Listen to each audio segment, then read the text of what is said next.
ਚਲੋ ਬੱਚੇ ਆਪਾਂ ਸਟਾਰਟ ਕਰਦੇ ਹਾਂ। ਐਗਜ਼ਾਮਪਲ 7 ਸੀ ਜਿਹੜੀ ਆਪਾਂ ਸ਼ੁਰੂ ਕੀਤੀ ਸੀ ਤੇ ਇਹਦੇ 'ਚ ਇੱਕ ਮਿੰਟ ਆਪਣੇ ਕੋਲੇ ਕੀ ਆ ਸਮ W1 and W2 the basis ਲੱਭ ਲਿਆ ਸੀ। B1 ਮੈਂ ਹੁਣ ਕਿਉਂਕਿ ਸ਼ੁਰੂ 'ਚ ਆਪਣਾ ਅੱਧਾ ਕੰਮ ਕਰ ਲਿਆ ਸੀਗਾ, ਸੋ B1 ਮੈਂ ਬੇਸਿਸ ਮੰਨ ਲਿਆ। ਇਹ ਲੱਭਿਆ ਸੀਗਾ ਆਪਾਂ ਨੂੰ 1 2 1 0 4 3 is basis of W1 and B2 ਹੈ ਜਿਹੜਾ ਉਹ ਆਪਣੇ ਕੋਲੇ ਆ ਗਿਆ ਸੀਗਾ I think 1 0 0 0 0 1 is basis of W2। ਮੇਰਾ ਕੰਮ ਸੀਗਾ ਜਿਹੜਾ ਉਹ ਆਪਾਂ ਇਹ ਦੇਖਣਾ ਸੀਗਾ ਵੀ now we have to find basis of W1 plus W2। ਇਹਦੇ ਵਾਸਤੇ ਕੀ ਹੈ, ਇੱਕ ਚੀਜ਼ ਤੁਹਾਨੂੰ ਸਮਝਣੀ ਪਊਗੀ। ਜਨਰਲ ਐਲੀਮੈਂਟ ਲੈ ਕੇ ਆਪਾਂ ਸਮਝਦੇ ਹਾਂ। ਜਿਵੇਂ ਮੈਂ ਤੁਹਾਨੂੰ ਕਹਾਂ ਇਹਨੂੰ ਵਿੱਚ ਐਡ ਨਾ ਕਰਿਓ, ਜਿਵੇਂ ਮੈਂ ਤੁਹਾਨੂੰ ਕਹਾਂ ਵੀ ਐਕਸ ਐਲੀਮੈਂਟ ਲਓ W1 plus W2 ਚੋਂ, ਐਕਸ ਕਿਹੋ ਜਿਹਾ ਹੋਊਗਾ? ਦੇਖੋ Y1 plus Y2 ਵਰਗਾ ਹੋਊਗਾ। Y1 ਐਲੀਮੈਂਟ ਕਿਹਦਾ? W1 ਦਾ। Y2 W2 ਦਾ। Y1 ਜਿਹੜਾ, ਕਿਉਂਕਿ W1 ਦਾ ਬੇਸਿਸ ਕੀ ਆ? B1, ਸੋ Y1 ਆ ਜਿਹੜਾ ਇਹ ਲੀਨੀਅਰ ਕੰਬੀਨੇਸ਼ਨ ਹੋਊਗੀ B1 ਦੇ ਐਲੀਮੈਂਟਸ ਦੀ।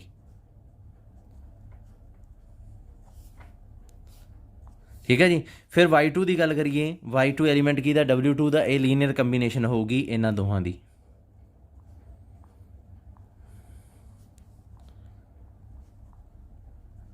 ਸੋ ਦੇਖੋ ਐਕਸ ਐਲੀਮੈਂਟ ਆਪਾਂ ਇਹਦਾ ਲਿਆ ਸੀਗਾ। ਐਕਸ ਅਲਟੀਮੇਟਲੀ ਬਣ ਕੀ ਗਿਆ? ਇਹਨੂੰ ਭੁੱਲ ਜੋ ਵਿੱਚ ਲਿਖਿਆ, ਸਿੱਧਾ ਐਕਸ ਦੇਖੋ ਕੀ ਆ? ਲੀਨੀਅਰ ਕੰਬੀਨੇਸ਼ਨ ਕੀ ਦੀ? 1 2 2 1 2 1 0 4 3 1 0 0 0 0 1 ਦੀ ਲੀਨੀਅਰ ਕੰਬੀਨੇਸ਼ਨ ਬਣ ਗਈ। ਸੋ ਇੱਥੋਂ ਆਪਾਂ ਨੂੰ ਪਤਾ ਲੱਗਿਆ ਵੀ ਜਿਹੜਾ W1 ਆ ਨਾ, W1 plus W2 ਇਹ ਕੀ ਤੋਂ ਜਨਰੇਟ ਹੋ ਰਿਹਾ? ਇਹਨਾਂ ਚਾਰਾਂ ਐਲੀਮੈਂਟਸ ਤੋਂ। ਪਰ ਕੀ ਇਹ ਸਾਰੇ ਐਲੀਮੈਂਟ ਲੀਨੀਅਰਲੀ ਇੰਡੀਪੈਂਡੈਂਟ ਹੋਣਗੇ? ਚੈੱਕ ਕਰਨਾ ਪਊਗਾ। ਠੀਕ ਹੈ। ਸੋ ਜਨਰੇਟਿੰਗ ਸੈੱਟ ਆਪਾਂ ਨੂੰ ਲੱਭ ਜਾਂਦਾ ਹੁੰਦਾ। ਠੀਕ ਹੈ। ਉਹ ਕੀ ਹੈ? ਇਹਨਾਂ ਦੋਹਾਂ ਦੀ ਯੂਨੀਅਨ। ਸੋ ਇੱਕ ਚੀਜ਼ ਯਾਦ ਰੱਖਿਓ ਕਿ ਜਿਹੜਾ W1 plus W2 ਹੈ ਨਾ, ਜਿਹੜਾ ਇਹ ਜਨਰੇਟ ਹੁੰਦਾ ਕਿਹੜੇ ਐਲੀਮੈਂਟਸ ਤੋਂ? B1 ਯੂਨੀਅਨ B2 ਤੋਂ। ਸੋ ਜਦੋਂ ਜਨਰੇਟਿੰਗ ਸੈੱਟ ਲੱਭ ਗਿਆ ਆਪਾਂ ਬਾਕੀ ਦਾ ਕੰਮ ਤਾਂ ਕਰ ਹੀ ਲੈਣਾ, ਉਹਦੇ 'ਚ ਤਾਂ ਕੋਈ ਡਰਨ ਵਾਲੀ ਗੱਲ ਹੀ ਨਹੀਂ ਹੈ। ਠੀਕ ਹੈ। So we know that W1 plus W2 is, ਵੈਸੇ ਮੈਂ ਐਂ ਲਿਖਿਆ ਕਿਤੇ ਕਿਸੇ ਬੁੱਕ 'ਚ ਨਹੀਂ ਦੇਖਿਆ। ਹਾਂ ਇੱਕ ਚੀਜ਼ ਆਹ ਤਾਂ ਦੇਖੀ ਆ ਵੀ ਇਹ W1 ਯੂਨੀਅਨ W2 ਤੋਂ ਜਨਰੇਟ ਹੁੰਦਾ, ਪਰ ਇਹ ਚੀਜ਼ ਆ ਜਿਹੜੀ ਮੈਂ ਲਿਖੀ ਆ ਇਹ ਓਬਵੀਅਸ ਹੀ ਆ, ਆਪਾਂ ਦੇਖ ਵੀ ਲਈ ਇੱਥੇ ਵੀ ਇਹ ਹੁੰਦੀ ਆ। ਸੋ ਇੱਥੇ ਆਪਾਂ ਆਹ ਚੀਜ਼ ਤੁਸੀਂ ਵੀ ਪੇਪਰ 'ਚ ਨਾ ਲਿਖਿਓ। ਠੀਕ ਆ। ਤੁਸੀਂ ਬਸ ਆਹ ਲਿਖਣਾ ਇੱਥੋਂ ਲਾਈਨ ਜਿਹੜੀ ਮੈਂ ਸ਼ੁਰੂ ਕੀਤੀ, we know that it is generated by, ਆਮ ਬਾਹਰ ਲਿਖਣਾ ਸੀ, ਇਟ ਇਜ਼ ਜਨਰੇਟਿਡ ਬਾਏ 1 2 1 0 4 3 ਇਹਦਾ ਬੇਸਿਸ,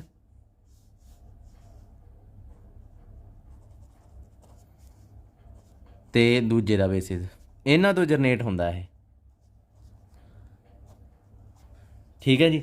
ਹੁਣ ਇਹਦਾ ਬੇਸਿਸ ਲੱਭੋ। ਕੰਸੀਡਰ ਅ ਮੈਟ੍ਰਿਕਸ 1 2 1 0 4 3 1 0 0 0 0 1। ਹੁਣ ਜਦੋਂ ਤੁਹਾਡੇ ਕੋਲ ਮੈਟ੍ਰਿਕਸ ਹੈ ਇਹਨੂੰ ਐਕਲਨ ਫਾਰਮ 'ਚ ਬਦਲ ਲਓ। 1 2 1 0 4 3 0 ਇਹੀ ਰੱਖ ਲਿਆ ਕਿਉਂਕਿ ਨੀਚੇ 0 ਬਣਾਉਣਾ। ਇਹਨੂੰ 0 ਬਣਾਓ, ਕਿਵੇਂ ਬਣਾਓਗੇ? ਘਟਾ ਕੇ। ਬਾਕੀ ਸਾਰਾ ਉਵੇਂ ਪਿਆ ਰਹਿਣ ਤਾਂ।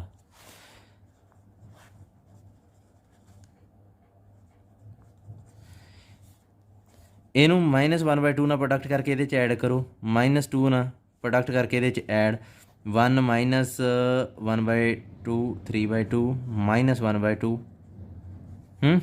ਅਤੇ ਆਹ ਜਿਹੜਾ ਥੱਲੇ 0 0 1 ਨਹੀਂ ਰਹਿਣ ਦਿਓ ਰਾਜੇ। ਆਹ ਇਹਦੇ ਨਾਲ ਕੈਂਸਲ ਹੋ ਜਾਣਾ। ਆਪਣੇ ਕੋਲ ਜਿਹੜੀ ਮੈਟ੍ਰਿਕਸ ਆ ਇਹ ਕੀ ਬਣ ਗਈ? ਮੇਰੇ ਅਕੋਰਡਿੰਗ ਇਹ ਬਣਦੀ ਆ 1 2 1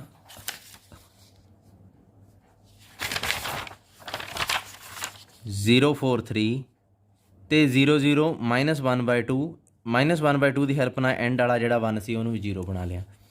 ਠੀਕ ਹੈ, ਤੋ ਇਹਨੂੰ ਥੋੜ੍ਹਾ ਜਿਹਾ ਸਹੀ ਕਰਕੇ ਲਿਖ ਦਿੰਦੇ ਹਾਂ 1 2 1 0 4 3 0 0, ਇੱਥੇ -2 ਨਾਲ ਪ੍ਰੋਡਕਟ ਕਰੋ 0 0 0। ਠੀਕ ਹੈ, ਆ ਆਪਣੇ ਕੋਲੇ ਰਿਜ਼ਲਟ ਆ ਗਿਆ। ਸੋ ਆਪਣੇ ਕੋਲੇ therefore non zero rows linearly independent ਹੁੰਦੀਆਂ, therefore W basis of W1 + W2 is ਕੀ ਆ ਗਿਆ 1 2 1 0 4 3 0 0 1। ਆ ਬੇਸਿਸ ਆ, ਡਿਮੈਂਸ਼ਨ ਕਿੰਨੀ ਹੋ ਜੂਗੀ 3। ਜੇ ਤੁਹਾਨੂੰ ਕੋਈ ਕਹਿ ਦੇਵੇ ਇੰਟਰਸੈਕਸ਼ਨ ਦੀ ਡਿਮੈਂਸ਼ਨ ਦੱਸੋ, ਜਿਵੇਂ ਇਸੇ ਕੁਐਸਚਨ 'ਚ ਉਹਨਾਂ ਨੇ ਦਿੱਤਾ ਹੋਇਆ, ਤੁਸੀਂ ਇਹ ਫਾਰਮੂਲੇ ਨੂੰ ਫੇਰ ਵਰਤ ਲਓਗੇ ਕਿਉਂਕਿ ਇੱਥੇ ਇੰਟਰਸੈਕਸ਼ਨ ਦਾ ਬੇਸਿਸ ਨਹੀਂ ਕਿਹਾ ਹੋਇਆ। ਹੁਣ ਥੋੜ੍ਹਾ ਜਿਹਾ ਸੋਚ ਕੇ ਦੇਖੋ ਵੀ ਪਹਿਲਾਂ ਵਾਲੇ ਕੁਐਸਚਨ 'ਚ ਉਹਨਾਂ ਨੇ ਸਮ ਦਾ ਬੇਸਿਸ ਨਹੀਂ ਪੁੱਛਿਆ, ਇਸ ਕੁਐਸਚਨ 'ਚ ਇੰਟਰਸੈਕਸ਼ਨ ਦਾ ਬੇਸਿਸ ਨਹੀਂ ਪੁੱਛਿਆ। ਕਿਉਂ ਨਹੀਂ ਪੁੱਛਿਆ? ਕਿਉਂ ਨਹੀਂ ਪੁੱਛਿਆ? ਦੋਵੇਂ ਕੁਐਸਚਨ ਡਿਫਰੈਂਟ ਆ। ਉਸ ਕੁਐਸਚਨ 'ਚ ਜਿਹੜਾ ਆਪਾਂ ਪਹਿਲਾਂ ਕੀਤਾ ਉਹਦੇ 'ਚ ਸਮ ਦਾ ਬੇਸਿਸ ਪਤਾ ਕਰਨਾ ਥੋੜ੍ਹਾ ਜਿਹਾ ਔਖਾ, ਇਸ ਕੁਐਸਚਨ 'ਚ ਇੰਟਰਸੈਕਸ਼ਨ ਦਾ ਬੇਸਿਸ ਪਤਾ ਕਰਨਾ ਥੋੜ੍ਹਾ ਜਿਹਾ ਔਖਾ। ਸੋ ਉਹਨਾਂ ਨੇ ਉਹੀ ਚੀਜ਼ ਛੱਡਤੀ, ਤੁਹਾਡਾ ਕੰਮ ਸੌਖਾ ਕਰਤਾ। ਘਟਾਉਣਾ ਹੁੰਦਾ ਇੱਥੇ ਨਾ, ਵੈਲਿਊ ਭਰ ਦਿਓ। ਇਹ 3 ਆ, ਇਹਦੀ ਵੈਲਿਊ ਕਿੰਨੀ ਸੀਗੀ 3 ਹੀ ਡਿਮੈਂਸ਼ਨ ਆ, ਇਹਦੀ ਵੈਲਿਊ ਕਿੰਨੀ ਸੀਗੀ 2 ਹੈ ਨਾ, ਇਹਦੀ ਵੈਲਿਊ ਇਹਦੀ ਡਿਮੈਂਸ਼ਨ 2 ਹੀ ਸੀ। ਹਾਂ, ਇਹਦੀ ਡਿਮੈਂਸ਼ਨ ਆਫ W1 ਇੰਟਰਸੈਕਸ਼ਨ W2, 4 'ਚੋਂ 3 ਕੱਢੇ -1, ਸੋ ਡਿਮੈਂਸ਼ਨ W1 ਇੰਟਰਸੈਕਸ਼ਨ W2 ਦੀ ਕੀ ਆ ਗਈ 1 ਆ ਗਈ। ਸੋ ਇਹ ਕੁਐਸਚਨ ਤੁਹਾਡਾ ਪੂਰਾ ਹੋ ਗਿਆ ਰਾਜੇ। ਇਹੋ ਜਿਹਾ ਕੋਈ ਕੁਐਸਚਨ ਤੁਸੀਂ ਛੱਡਣਾ ਨਹੀਂ ਹੈ ਕਿਉਂਕਿ ਇਹ ਪੇਪਰ 'ਚ ਆਉਂਦੇ ਆ ਵੀ 2011, ਇਹ ਮੈਂ BA ਪੂਰੀ ਕੀਤੀ ਸੀ 2011 'ਚ, ਇਹ ਮੇਰੇ ਪੇਪਰ 'ਚ ਆਇਆ ਹੋਇਆ ਕੁਐਸਚਨ ਆ।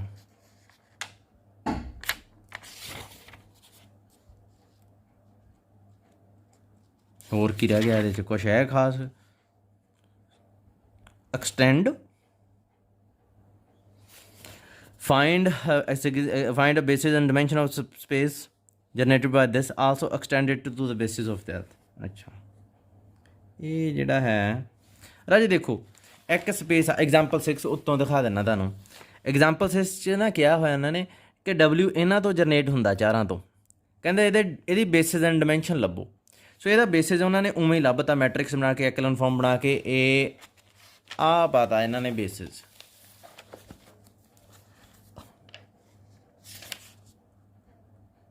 ਠੀਕ ਹੈ। ਸੋ ਇਹਦੀ ਡਿਮੈਂਸ਼ਨ ਕਿੰਨੀ ਹੋ ਗਈ 3।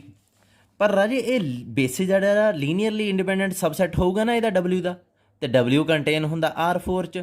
ਇਹਦਾ ਮਤਲਬ ਇਹ ਲੀਨੀਅਰਲੀ ਇੰਡੀਪੈਂਡੈਂਟ ਸੈੱਟ ਹੋ ਗਿਆ R4 ਦਾ। ਪਰ R4 ਦੇ ਬੇਸਿਸ 'ਚ ਐਲੀਮੈਂਟ ਕਿੰਨੇ ਹੁੰਦੇ ਆ 4, ਇਹਦੇ 'ਚ ਕਿੰਨੇ 3। ਸੋ ਇੱਕ ਐਲੀਮੈਂਟ ਹੋਰ ਚੂਜ਼ ਕਰਨਾ ਪਊ ਤਾਂ ਕਿ ਇਹ R4 ਦਾ ਬੇਸਿਸ ਬਣ ਸਕੇ। ਇਹਨੇ ਕਿਹਾ ਨਾ ਐਂਡ ਤੇ ਆ ਦੇਖੋ, also extend it to a basis of R4। ਇਹਦਾ ਬੇਸਿਸ ਬਣਾਓ ਕਹਿੰਦੇ ਐਕਸਟੈਂਡ ਕਰਕੇ। W ਦਾ ਬੇਸਿਸ ਤਾਂ ਲੱਭਤਾ, ਇਹਨੂੰ ਐਕਸਟੈਂਡ ਕਰਨਾ, ਬੇਸਿਸ ਇੱਕ ਐਲੀਮੈਂਟ ਹੋਰ ਪਾਉਣਾ ਰਾਜੇ। ਐਕਲਨ ਫਾਰਮ ਦੇ ਹਿਸਾਬ ਨਾਲ ਇੱਕ ਐਲੀਮੈਂਟ ਪਾ ਦਿਓ ਸਟੈਂਡਰਡ ਬੇਸਿਸ 'ਚੋਂ। ਆਹ ਦੇਖ ਲਓ, ਆਹ ਪਾਇਆ ਪਿਆ, ਆਹੀ ਫਿੱਟ ਆਉਂਦਾ ਸੀ ਇੱਥੇ ਐਕਲਨ ਫਾਰਮ ਦੇ ਹਿਸਾਬ ਨਾਲ। ਐਵੇਂ ਡਰਾ ਰਹੇ ਆ ਤੁਹਾਨੂੰ, ਇਹ ਕੁਛ ਵੀ ਨਹੀਂ ਇਸ ਕੁਐਸਚਨ 'ਚ। ਸੋ ਉਹਨੂੰ ਐਕਸਟੈਂਡ ਕਰਕੇ ਬੇਸਿਸ ਬਣਾਤਾ।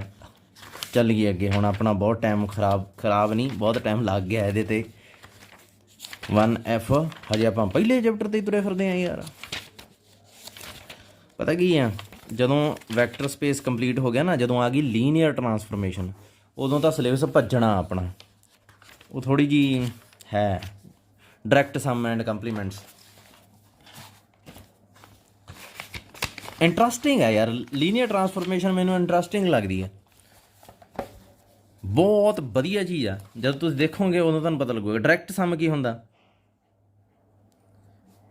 ਰਾਜੇ ਸਮ ਤਾਂ ਇੱਕ ਤੁਸੀਂ ਦੇਖ ਵੀ ਲਿਆ ਹੈ ਨਾ, ਜਿਹੜਾ W1 + W2 ਹੈ ਇਹ ਸਮ ਹੁੰਦਾ ਸੀ, ਬਟ ਇਹ ਡਾਇਰੈਕਟ ਸਮ ਨਹੀਂ ਹੈ। ਡਾਇਰੈਕਟ ਸਮ ਥੋੜ੍ਹਾ ਜਿਹਾ ਇੰਟਰਸਟਿੰਗ ਆ।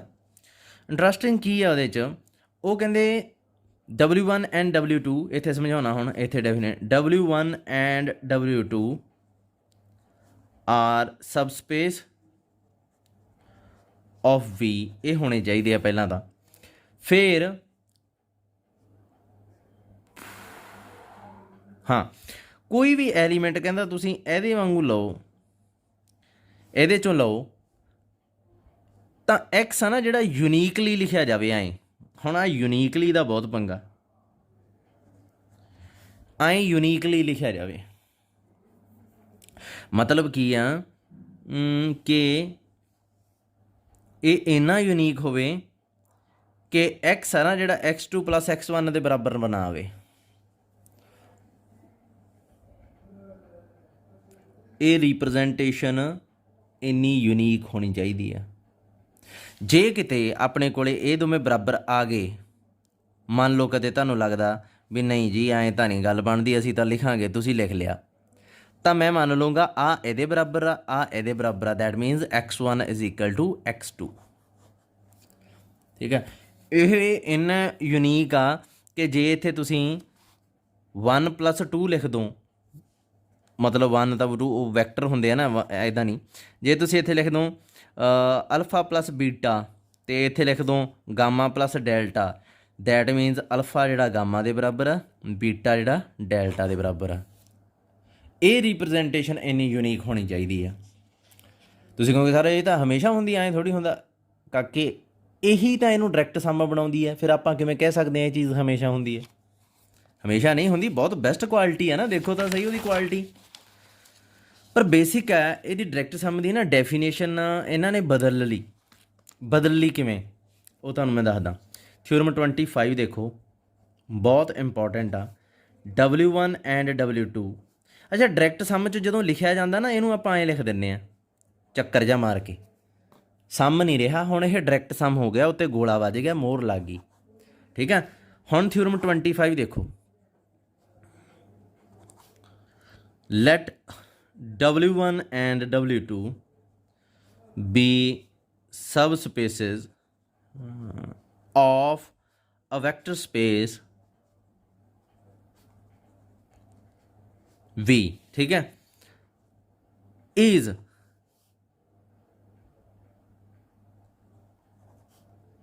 एक मिनट वेट करो। The sum of subspace is said to be direct sum if ਥੋੜ੍ਹਾ ਜਿਹਾ ਫਰਕ ਸਮਝੋ। ਆਪਣਾ ਜਿਹੜਾ ਨਾ ਕੰਸੈਪਟ ਆ ਵਾ, ਆ ਨਹੀਂ ਹੈ। ਜਿਵੇਂ ਵੀ ਆ, ਆਪਾਂ ਇੱਕ ਐਗਜ਼ਾਮਪਲ ਕੀਤੀ ਸੀ ਹੁਣੇ ਜਿਹੀ, ਉਹਦੇ 'ਚ R ਦੀ 4 + M + N ਲਿਖਿਆ ਗਿਆ ਸੀ, ਹੈ ਨਾ, ਲਿਖਿਆ ਗਿਆ ਸੀ ਨਾ। ਆਹ ਜਿਹੜਾ ਹੈ M + N, ਇਹ ਜਸਟ ਸਮ ਆ। ਵੀ ਕਿਹਦੇ ਬਰਾਬਰ ਆ ਗਿਆ? ਇਸ ਸਮ ਦੇ ਬਰਾਬਰ। ਕੀ ਵੀ direct sum of M + N ਹੋ ਸਕਦਾ? ਇਹ ਕੁਐਸਚਨ ਆ। ਠੀਕ ਹੈ, ਹੁਣ ਆਪਾਂ ਇਹ ਚੀਜ਼ ਨੂੰ ਦੇਖਦੇ ਹਾਂ। ਮੈਨੂੰ ਜਿੱਥੋਂ ਤੱਕ ਥੋੜ੍ਹਾ ਜਿਹਾ ਲੱਗ ਰਿਹਾ ਵੀ ਸ਼ਾਇਦ ਤੁਹਾਨੂੰ ਥੋੜ੍ਹੀ ਜਿਹੀ ਕਨਫਿਊਜ਼ਨ ਹੋਊਗੀ।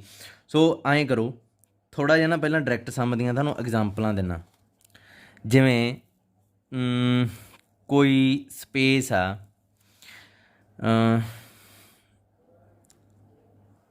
ਆਪਾਂ ਨੂੰ ਇਹਨੂੰ ਬੁੱਕ ਵਾਲੇ ਨੂੰ ਵੀ ਪਹਿਲਾਂ ਐਗਜ਼ਾਮਪਲਾਂ ਦੇਣੀਆਂ ਚਾਹੀਦੀਆਂ ਸੀਗੀਆਂ। ਇਹਨੇ ਕੋਈ ਵੀ ਐਗਜ਼ਾਮਪਲ ਨਹੀਂ ਦਿੱਤੀ ਹੈ ਡਾਇਰੈਕਟ ਸਮ ਦੀ। ਦਿੱਤੀ ਹੈ? ਹਾਂ, ਐਗਜ਼ਾਮਪਲ 1 ਦੇਖੋ, ਤੁਹਾਨੂੰ ਇਹ ਕੰਸੈਪਟ ਸਮਝਾਉਣਾ ਪਹਿਲਾਂ। ਐਗਜ਼ਾਮਪਲ 1 ਦੇਖੋ, ਇਹ ਥਿਊਰਮ ਬਾਅਦ 'ਚ ਕਰਾਂਗੇ। ਆਹ ਜਿਹੜੀ ਚੀਜ਼ ਜਿਹੜੀ ਮੈਂ ਲਿਖੀ ਸੀ ਇੱਥੇ, ਆ ਨਾ, ਮੈਨੂੰ ਲੱਗਦਾ ਇਹ ਤੁਹਾਨੂੰ ਚੁਭੀ ਹੋਊਗੀ ਥੋੜ੍ਹੀ ਜਿਹੀ ਵੀ ਐਂ ਕਿਵੇਂ। ਕਈ ਬੱਚੇ ਇਹ ਵੀ ਕਹਿੰਦੇ ਹੋਣਗੇ ਸਰ ਅਲਫਾ + ਬੀਟਾ ਤਾਂ ਬੀਟਾ + ਅਲਫਾ ਦੇ ਬਰਾਬਰ ਹੀ ਹੁੰਦਾ। ਹੈ ਵੀ ਗੱਲ, ਮੈਂ ਕਿਹਾ ਵੀ ਸੀ ਵੀ ਇਹ ਐਬੀਲੀਅਨ ਹੁੰਦੇ ਆ, ਕਿਉਂਕਿ ਗਰੁੱਪ ਵੈਕਟਰ ਸਪੇਸ ਐਬੀਲੀਅਨ ਆ, ਤਾਂ ਇਹ ਚੀਜ਼ ਬਰਾਬਰ ਹੋਣੀ ਚਾਹੀਦੀ ਆ। ਸੋ ਥੋੜ੍ਹਾ ਜਿਹਾ ਕੰਸੈਪਟ ਕਲੀਅਰ ਕਰਨ ਨੂੰ ਮੈਂ ਦੱਸਦਾ, ਫਿਰ ਤੁਸੀਂ ਆਪ ਹੀ ਸਹਿਮਤ ਹੋ ਜਾਓਗੇ ਵੀ ਅਸਲ 'ਚ ਚੀਜ਼ ਕੀ ਹੈ। ਰਾਜੇ ਡਾਇਰੈਕਟ ਸਮ ਆ ਜਿਹੜਾ, ਇਹ ਇਕੱਲਾ ਆਪਣੇ ਆਪ 'ਚ ਕੁਛ ਨਹੀਂ। ਇੱਕ ਸਪੇਸ ਨੂੰ ਆਪਾਂ ਜਿਵੇਂ ਆਹ ਦੇਖੋ ਡੈਫੀਨੇਸ਼ਨ ਲਿਖਦਾ। ਸਭ ਤੋਂ ਪਹਿਲਾਂ ਵੀ ਇੱਕ ਸਪੇਸ ਹੁੰਦਾ, ਇਹਦੇ 'ਚ ਆਹ ਦੇਖੋ ਵੀ ਵੈਕਟਰ ਸਪੇਸ ਹੁੰਦਾ। W1 ਅਤੇ W2 ਆ ਜਿਹੜੇ, ਇਹ ਦੋ ਇਹਦੇ ਸਬ ਸਪੇਸ ਹੁੰਦੇ ਆ। ਕਈ ਵਾਰੀ ਨਾ ਵੀ ਆ ਜਿਹੜਾ W1 + W2 ਦੇ ਸਮ 'ਚ ਲਿਖਿਆ ਜਾਂਦਾ। ਇੱਥੋਂ ਆਹ ਸਾਰਾ ਜਿਹੜਾ ਮੈਂ ਦੱਸਿਆ ਇਹਨੂੰ ਭੁੱਲ ਜਾਓ ਫਿਲਹਾਲ, ਸ਼ੁਰੂ ਤੋਂ ਸ਼ੁਰੂ ਕਰਦੇ ਹਾਂ ਨਾ। ਆਹ ਦੇਖੋ ਐਂ ਲਿਖਿਆ ਜਾ ਸਕਦਾ। ਇਹ ਜੀ ਐਗਜ਼ਾਮਪਲ ਆਪਾਂ ਦੇਖ ਵੀ ਚੁੱਕੇ ਹਾਂ। ਇੱਕ ਆਪਾਂ R4 ਨੂੰ M + N ਦੇ ਬਰਾਬਰ ਸ਼ੋਅ ਕੀਤਾ ਸੀ। ਇਹ ਸਬ ਸਪੇਸ ਸੀ, ਇਹ ਵੀ ਸਬ ਸਪੇਸ ਸੀ, ਇਹ ਵੀ ਦੀ ਜਗ੍ਹਾ ਸੀ। ਸੋ ਇਹ ਚੀਜ਼ ਲਿਖੀ ਜਾ ਸਕਦੀ ਹੈ, ਇੰਨਾ ਕੁ ਆਪਾਂ ਨੂੰ ਪਤਾ। ਪਰ ਕਈ ਵਾਰੀ ਕੀ ਹੁੰਦਾ, x ਇਹਦਾ ਐਲੀਮੈਂਟ v ਦਾ ਜਦੋਂ ਐਲੀਮੈਂਟ ਲੈਂਦੇ ਆ ਨਾ, ਉਹ ਐਂ ਲਿਖਿਆ ਜਾਂਦਾ x1 + x2, ਇਹ ਇਹਦਾ ਐਲੀਮੈਂਟ, ਇਹ ਇਹਦਾ ਐਲੀਮੈਂਟ ਤੇ ਇਹ ਰਿਪਰੈਜ਼ੈਂਟ ਨਾ ਯੂਨੀਕ ਹੁੰਦੀ ਆ। ਯੂਨੀਕ ਮਤਲਬ ਇਹਨੂੰ ਬਦਲ ਨਹੀਂ ਸਕਦੇ ਤੁਸੀਂ। ਉਦੋਂ ਆਪਾਂ ਜਿਹੜਾ ਵੀ ਹੈ ਨਾ ਇਸ ਸਮ ਨੂੰ ਐਂ ਲਿਖ ਦਿੰਦੇ ਹਾਂ ਤੇ ਇਹਨੂੰ ਆਪਾਂ ਲਿਖਦੇ ਹਾਂ V is direct sum of W1 and W2। ਠੀਕ ਹੈ, ਵੀ ਨੂੰ ਆਪਾਂ ਕਹਿ ਦਿੰਦੇ ਹਾਂ direct sum of W1 and W2। ਇਹ ਇਹਦਾ ਮੇਨ ਕੰਸੈਪਟ ਆ। ਪਹਿਲਾਂ ਕੀ ਆ, ਵੀ ਐਂ ਲਿਖਿਆ ਜਾ ਸਕੇ W1 ਤੇ W2 ਦੇ ਸਮ ਵਿੱਚ। ਫਿਰ ਜਦੋਂ ਇਹਦੇ 'ਚੋਂ ਐਲੀਮੈਂਟ ਲਿਖੋਗੇ ਤਾਂ ਇਸ ਤਰੀਕੇ ਨਾਲ ਲਿਖਿਆ ਜਾ ਸਕੇ ਅਤੇ ਉਹ ਰਿਪਰੈਜ਼ੈਂਟੇਸ਼ਨ ਹੋਵੇ ਵੀ ਯੂਨੀਕ। ਦੈਨ ਆਪਾਂ ਇਹਨੂੰ ਸਪੈਸ਼ਲ ਇੱਕ ਇਹ ਤਾਜ ਪਾਉਂਦੇ ਹਾਂ ਇਹਦੇ ਸਿਰ 'ਚ, ਆਹ ਵਾਲਾ ਸਿਰ ਦੇ ਉੱਪਰ ਤਾਜ ਪਾਉਂਦੇ ਹਾਂ। ਸਿਰ 'ਚ ਤਾਂ ਸਵਾਹ ਪਾਈਦੀ ਆ, ਸੌਰੀ ਮਤਲਬ ਕੀ ਆ ਕਿ ਇਹਦੇ ਪਾਤੀ ਆਪਾਂ ਹੈ ਨਾ, ਚਲੋ ਤਾਜ ਪਾਤਾ। ਸੋ ਆਪਣੇ ਕੋਲ ਜਿਹੜਾ ਵੀ ਆਪਾਂ ਨੂੰ ਪਤਾ ਲੱਗ ਗਿਆ ਕਿਵੇਂ ਲਿਖਿਆ ਜਾਂਦਾ। ਹੁਣ ਆਪਾਂ ਲਿਖ ਕੇ ਦੇਖਦੇ ਹਾਂ, ਮੈਂ ਤੁਹਾਨੂੰ ਦੱਸਦਾ। W1 ਆ ਜਿਹੜਾ,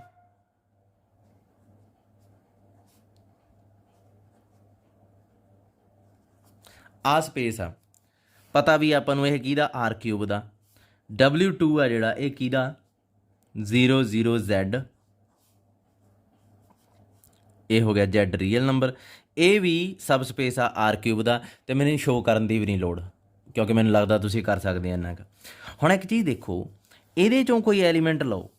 ਹੁਣ ਤੁਸੀਂ ਕਹੋਗੇ ਸਰ ਉਹ ਸਮ ਸ਼ੋਅ ਕੀਤਾ ਸੀਗਾ ਜਿਹੜਾ ਆਹ ਵਾਲਾ, ਇਹ ਤਾਂ ਬਹੁਤ ਵੱਡਾ ਸੀਗਾ, ਕਿੰਨਾ ਟਾਈਮ ਲੱਗ ਗਿਆ ਸ਼ੋਅ ਕਰਨ ਨੂੰ। ਆਈ ਸ਼ੋਅ ਕਰਾਂਗੇ ਹਰ ਵਾਰ? ਨਹੀਂ ਕਰਾਂਗੇ ਆਪਾਂ ਆਈ ਸ਼ੋਅ। ਆਹ ਦੇਖੋ ਕਿਵੇਂ ਕਰਦਾ ਮੈਂ। XYZ ਐਲੀਮੈਂਟ ਲੈ ਲਿਆ ਤੁਸੀਂ R³ 'ਚੋਂ,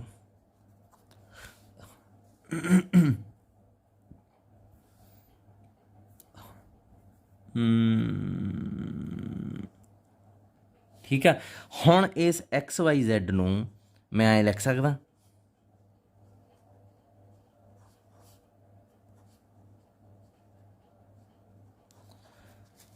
ਗੁੱਡ ਹੋ ਗਿਆ। ਇਹ ਐਲੀਮੈਂਟ ਕਿਹਦਾ, R³ ਦਾ।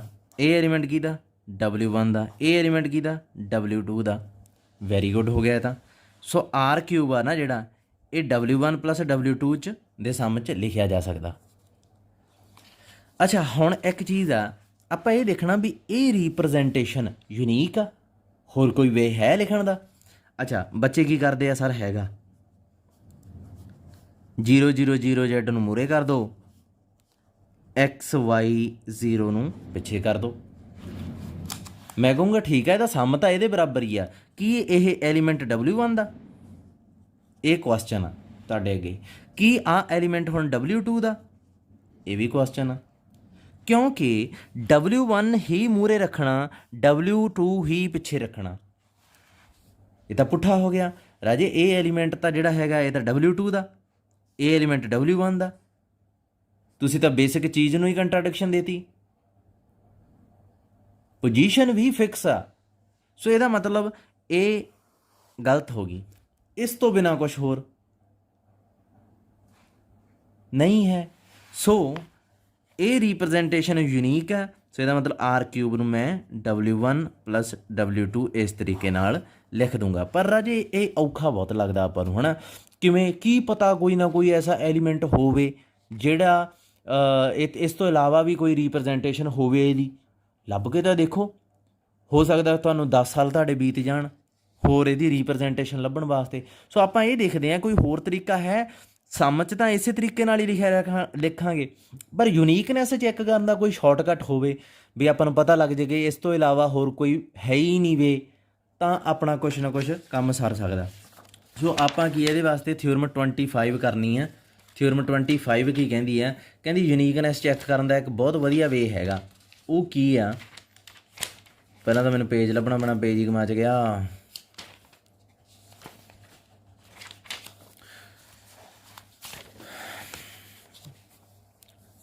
ਥਿਊਰਮ 25 ਇਹ ਕੀ ਕਹਿੰਦੀ ਆ, W1 and W2 are sub spaces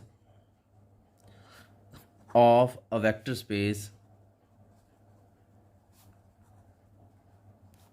V, then V is a direct sum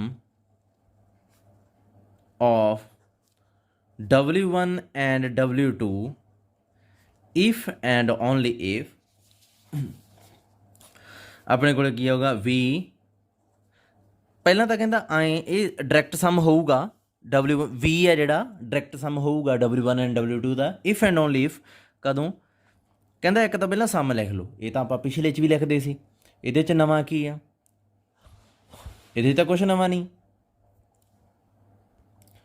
ਸੋ ਇਹ ਚੀਜ਼ ਤਾਂ ਪਹਿਲਾਂ ਵੀ ਕੀਤੀ ਸੀ ਇਹ ਕਹਿੰਦਾ ਦੂਜੀ ਚੀਜ਼ ਯੂਨੀਕਨੈਸ ਚੈੱਕ ਕਰਨ ਵਾਸਤੇ ਕਹਿੰਦਾ ਯੂਨੀਕਨੈਸ ਵਾਲੀ ਪ੍ਰੋਪਰਟੀ ਛੱਡ ਦਿਓ ਆਹ ਪ੍ਰੂਵ ਕਰੋ W1 ਇੰਟਰਸੈਕਸ਼ਨ W2 ਆ ਨਾ ਜਿਹੜੀ ਕਹਿੰਦਾ ਇਹਨਾਂ 'ਚ ਕਾਮਨ ਕੁਛ ਨਹੀਂ ਆਉਂਦਾ ਸਿਵਾਏ 0 ਤੋਂ ਅਤੇ 0 ਤਾਂ ਕਾਮਨ ਆਉਣੀਆਂ ਹੀ ਆ ਇਹ ਤਾਂ ਆਪਾਂ ਨੂੰ ਪਤਾ ਹੀ ਆ 0 ਤਾਂ ਕਾਮਨ ਆਉਣੀ ਆ ਸੋ ਇੱਥੇ ਕਹਿੰਦਾ ਯੂਨੀਕਨੈਸ ਵਾਲੀ ਪ੍ਰੋਪਰਟੀ ਆ ਨਾ ਜਿਹੜੀ ਕਹਿੰਦੀ ਇਹਦੇ ਨਾਲ ਪੂਰਾ ਮੈਚ ਖਾਂਦੀ ਆ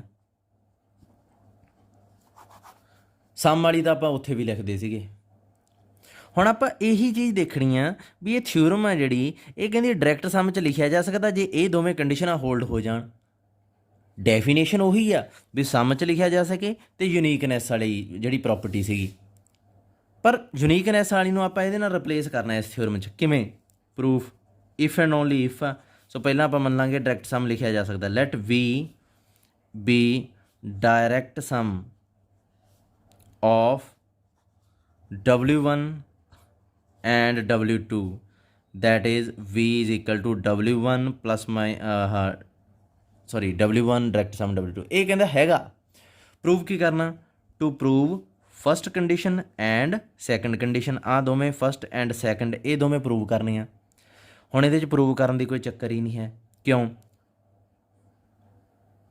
ਕੀ ਪ੍ਰੂਵ ਕਰਨਾ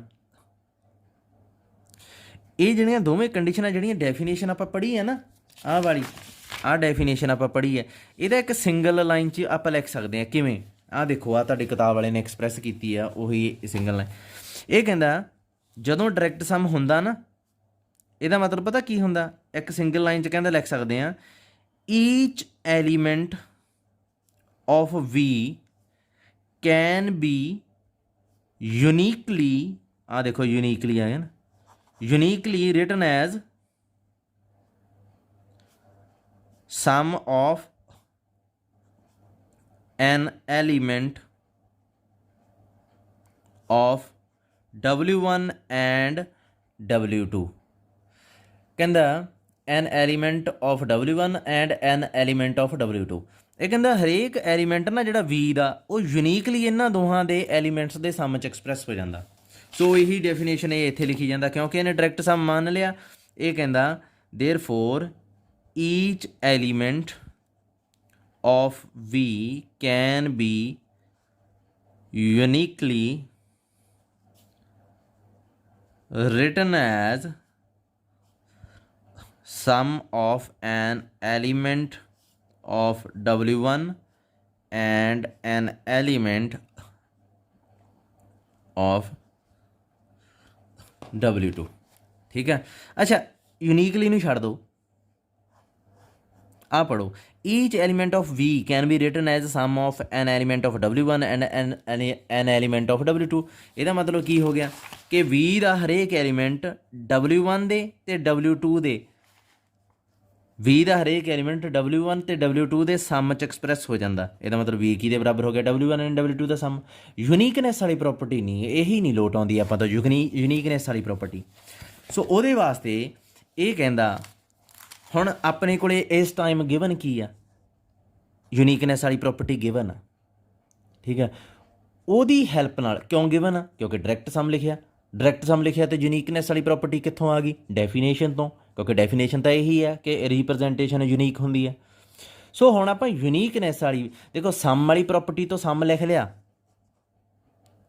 ਇਹ ਪਾ ਲਓ ਇਹਨੂੰ ਸਮ ਲਿਖ ਲਿਆ ਬਟ ਹੁਣ ਯੂਨੀਕਨੈਸ ਵਾਲੀ ਪ੍ਰੋਪਰਟੀ ਤੋਂ ਨਾ ਆਹ ਪ੍ਰੂਵ ਕਰਨਾ ਇੰਟਰਸੈਕਸ਼ਨ 0 ਆ ਸਮ ਤਾਂ ਲਿਖ ਲਿਆ ਆਪਾਂ ਇੰਟਰਸੈਕਸ਼ਨ 0 ਪ੍ਰੂਵ ਕਰੋ ਕਿਵੇਂ ਕਰੀਏ ਸੋ ਇਹਦੇ ਵਾਸਤੇ ਇੰਟਰਸੈਕਸ਼ਨ 'ਚੋਂ ਇੱਕ ਐਲੀਮੈਂਟ ਲੈ ਲਓ let x belongs to W1 plus W2 so ਇਹਦਾ ਮਤਲਬ x ਆ ਜਿਹੜਾ ਇੱਕ ਚੀਜ਼ ਦੇਖੋ ਇੰਟਰਸੈਕਸ਼ਨ 'ਚੋਂ ਲੈਣਾ ਸੀ ਕਾਕੇ ਇੰਟਰਸੈਕਸ਼ਨ 'ਚੋਂ ਐਲੀਮੈਂਟ ਲੈ ਲਿਆ ਇਹਦਾ ਮਤਲਬ x1 W1 'ਚ ਵੀ ਹੈ x ਆ ਜਿਹੜਾ W2 'ਚ ਵੀ ਹੈ ਤਾਂ ਹੀ ਇੰਟਰਸੈਕਸ਼ਨ 'ਚ ਆਇਆ तो इनू मैं ऐ लिख सकदा एक्स 0 प्लस एक्स, जिहड़ा एलीमेंट आ एक्स अल्टीमेटली ये एलीमेंट जाना तो वी च ही है ना, जाना तो वी च ही है। सो ये वी का भी एलीमेंट है, ਇਹਦਾ मतलब एक्स वी का भी एलीमेंट आ, W1 का भी एलीमेंट आ, W2 का भी एलीमेंट आ। हुण मैं वी के एलीमेंट के तौर पर तुहानूं पुछदा भी की मैं इनू 0 प्लस एक्स लिख सकदा? हाँ लिख सकदा। की मैं इनू एक्स प्लस 0 लिख सकदा? लिख सकदा, कोई प्रॉब्लम नहीं। प्रॉब्लम कदों आ एलीमेंट किनू बिलोंग करदा? 0 W1 च है ये? हाँ है। आ प्लस पाई आ, पाई रहन दो। आ एलीमेंट W2 च है? आ देखो लिखिया हाँ है। सो इत्थे मैं W1 प्लस W2 का एलीमेंट ये बना लिया। हुण इहदी गल करो, आ एलीमेंट आ जिहड़ा W1 बिलोंग करदा, करदा 100% करदा, ते आ एलीमेंट 0 W2 नूं करदा, ये भी करदा। सो ये विचाले की है सम, ਇਹਦਾ मतलब ये एलीमेंट भी गया। राजे ये देखो, ये V का एक एलीमेंट आ, है ना, V का element uh W1 and W2 के सम के तौर पर ਇਹਦੀਆਂ दो रिप्रजेंटेशनस आ, ਕਿਹੜੀਆਂ ਕਿਹੜੀਆਂ? एक 0 प्लस एक्स, एक एक्स प्लस 0। इदां थोड़ी होना चाहिए सी, ठीक है। जे तां इत्थे W2 आ जांदा मूहरे, इत्थे W1 आ जांदा, फिर मैं ਮੰਨਦਾ ਸੀ भी वो रिप्रजेंटेशन इस सम ਨੂੰ ਬਿਲੋਂਗ ਕਰਦੀ ਆ, ਉਪਰਲੀ ਨੀਚੇ ਵਾਲੀ ਆ ਜਿਹੜੀ ਉਹ ਇਸ ਨੂੰ ਬਿਲੋਂਗ ਕਰਦੀ ਆ। ਦੋਵੇਂ ਅੱਡ ਅੱਡ ਚੀਜ਼ਾਂ ਭਾਈ, ਇਹਨਾਂ ਨੂੰ ਇਕੱਠੇ ਕਿਉਂ ਕਰੀ ਜਾਣਾ? ਪਰ ਇਹ ਰਿਪਰੈਜ਼ੈਂਟੇਸ਼ਨ ਵੀ ਇਹਦੇ 'ਚ ਹੀ ਆ ਤੇ ਇਹ ਵੀ ਇਹਦੇ 'ਚ ਹੀ ਆ, ਤੇ ਐਲੀਮੈਂਟ ਦੀ ਵੀ ਸੇਮ ਦੀ ਆ, ਐਕਸ ਐਲੀਮੈਂਟ ਦੀ ਆ। ਸੋ ਇਹਦਾ ਮਤਲਬ ਇਹ ਤਾਂ ਯੂਨੀਕ ਹੋਣੀ ਚਾਹੀਦੀ ਸੀ, ਕਿਉਂਕਿ 20 ਦਾ ਐਲੀਮੈਂਟ W1 ਤੇ W2 ਦੇ ਐਲੀਮੈਂਟਸ ਦੇ ਸਮ ਦੇ ਤੌਰ 'ਤੇ ਯੂਨੀਕ ਹੀ ਐਕਸਪ੍ਰੈਸ ਹੁੰਦਾ ਹਮੇਸ਼ਾ। ਸੋ ਇਹਦਾ ਮਤਲਬ ਐਕਸ ਕਿਹਦੇ ਬਰਾਬਰ ਹੋਊਗਾ? 0 ਦੇ, ये भी 0 ਦੇ। ਇਹਦਾ मतलब x ਕੀ ਹੋ ਗਿਆ? 0। ਸੋ ਆਪਾਂ ਇੰਟਰਸੈਕਸ਼ਨ 'ਚੋਂ ਇੱਕ ਐਲੀਮੈਂਟ ਲਿਆ ਸੀ, ਕੀ ਬਣ ਗਿਆ ਉਹ? 0। ਇਹਦਾ मतलब ਇੰਟਰਸੈਕਸ਼ਨ 'ਚ ਹੋਰ ਕੁਝ ਹੋਣਾ ਹੀ ਨਹੀਂ ਹੈ। ਸੋ ਯੂਨੀਕਨੈਸ ਵਾਲੀ ਪ੍ਰੋਪਰਟੀ ਕਿਵੇਂ ਇੰਟਰਸੈਕਸ਼ਨ ਨੂੰ 0 ਬਣਾ ਦਿੰਦੀ ਆ, ਇਹ ਪਤਾ ਲੱਗ ਗਿਆ ਆਪਾਂ ਨੂੰ। ਹੁਣ ਇਹ ਚੀਜ਼ ਆ ਜਿਹੜੀ, ਇਹਦਾ ਧਿਆਨ ਰੱਖਣਾ ਤੁਸੀਂ। ਆਪਾਂ ਕਨਵਰਸ ਪਾਰਟ ਕਰਨ ਲੱਗੇ ਆ। ਕਨਵਰਸ ਪਾਰਟ 'ਚ ਕੀ ਹੁੰਦਾ? ਲੈਟ V ਆ ਜਿਹੜਾ, ਇਹ ਸਮ 'ਚ ਲਿਖਿਆ ਜਾ ਰਿਹਾ, ਤੇ ਇੰਟਰਸੈਕਸ਼ਨ ਆ ਜਿਹੜੀ ਉਹਦੇ 'ਚ ਕਾਮਨ ਕੁਛ ਵੀ ਨਹੀਂ ਹੈ ਸਿਵਾਏ 0 ਤੋਂ। ਪ੍ਰੂਵ ਕੀ ਕਰਨਾ? V ਇਜ਼ ਡਾਇਰੈਕਟ ਸਮ। ਇਹ ਕਿਵੇਂ ਪ੍ਰੂਵ ਕਰੀਏ? ਇਹ ਪ੍ਰੂਵ ਕਰਨ ਵਾਸਤੇ ਕੀ ਕੀ ਚਾਹੀਦਾ ਹੁੰਦਾ ਆਪਾਂ ਨੂੰ? ਪਾਸੇ ਤੇ ਕਰਕੇ ਦੇਖ ਲੈਂਦੇ ਆ। ਇੱਕ ਤਾਂ ਚਾਹੀਦਾ ਹੁੰਦਾ V ਨੂੰ ਸਮ 'ਚ ਲਿਖ ਕੇ ਦਿਖਾਉਣਾ, ਹੈ ਨਾ।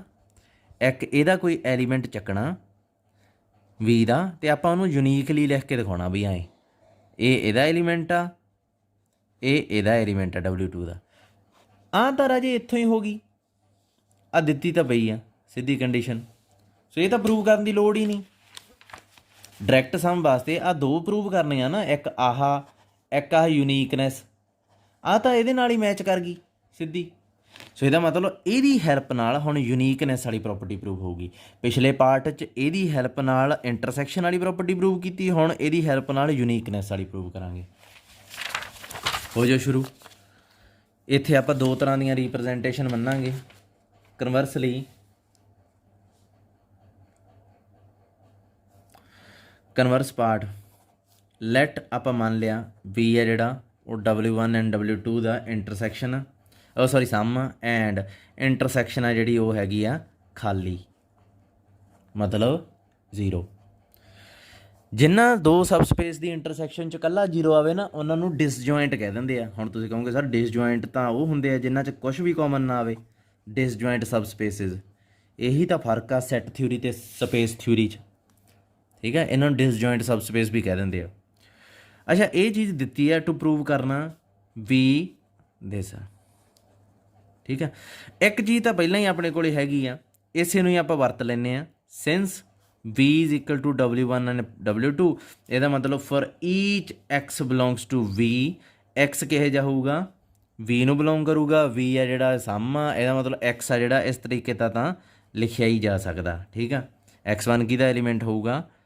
W1 ਦਾ। X2 ਕਿਹਦਾ ਹੋਊਗਾ? W2 ਦਾ। ਇਹ ਤਾਂ ਲਿਖਿਆ ਜਾ ਸਕਦਾ, ਪਰ ਕੀ ਇਹ ਯੂਨੀਕ ਆ?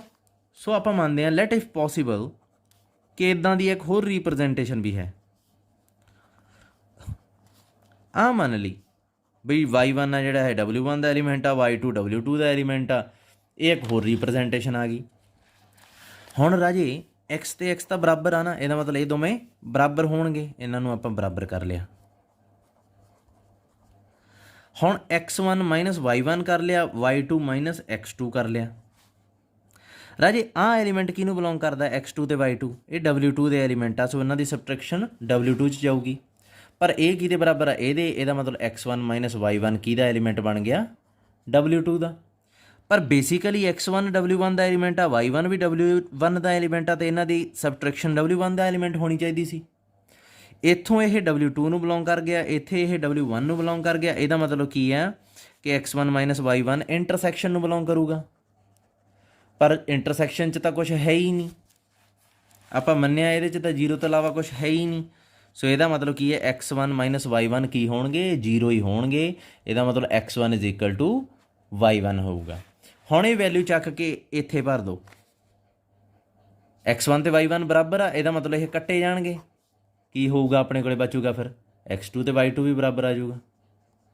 ਸੋ ਇਹਦਾ ਨੰਬਰ ਆਪਾਂ ਪਾ ਲਾਂਗੇ ਜਿਵੇਂ ਕੋਈ 2 3 4 5 ਕੋਈ ਵੀ ਨੰਬਰ ਬਾਈ 4 ਐਜ਼ x1 y1 ਬਰਾਬਰ ਆ ਗਿਆ by 4 x2 is equal to y2 ਵੀ ਆ ਗਿਆ। ਸੋ ਦੇਖੋ ਆਪਾਂ ਲਿਖਿਆ ਤਾਂ ਸੀਗਾ ਵੀ x1 ਪਲੱਸ x2 ਇੱਕ ਰੀਪ੍ਰਜੈਂਟੇਸ਼ਨ ਆ, ਪਰ ਹੋਇਆ ਕਿ ਇਹ y ਆ ਮੰਨੀ ਸੀਗੀ ਇੱਕ ਹੋਰ, ਹੈ ਨਾ। ਕੀ ਹੋਇਆ, ਇਹ ਇਹਦੇ ਬਰਾਬਰ ਆ ਗਈ, ਇਹ ਇਹਦੇ ਬਰਾਬਰ ਆ ਗਈ। ਫਿਰ ਇਹ ਯੂਨੀਕ ਕਾਹਦੀ ਰਹਿ ਗਈ, ਇਹਨੂੰ ਕੱਟ ਦਿਓ, ਇਹ ਤਾਂ ਉਹੀ ਆ। ਸਮਝ ਲੱਗੀ, ਇਹ ਤਾਂ ਉਹੀ ਆ। ਸੋ ਇਹਦਾ ਮਤਲਬ ਇੰਟਰਸੈਕਸ਼ਨ ਵਾਲੀ ਪ੍ਰੋਪਰਟੀ ਨਾਲ ਆਪਾਂ ਪ੍ਰੂਵ ਕਰਤਾ ਦਿਸ ਰੀਪ੍ਰਜੈਂਟੇਸ਼ਨ ਇਜ਼ ਯੂਨੀਕ। ਹੁਣ ਜਿਹੜਾ ਹੈ ਆਪਾਂ ਐਗਜ਼ਾਮਪਲ ਦੇਖੀਏ।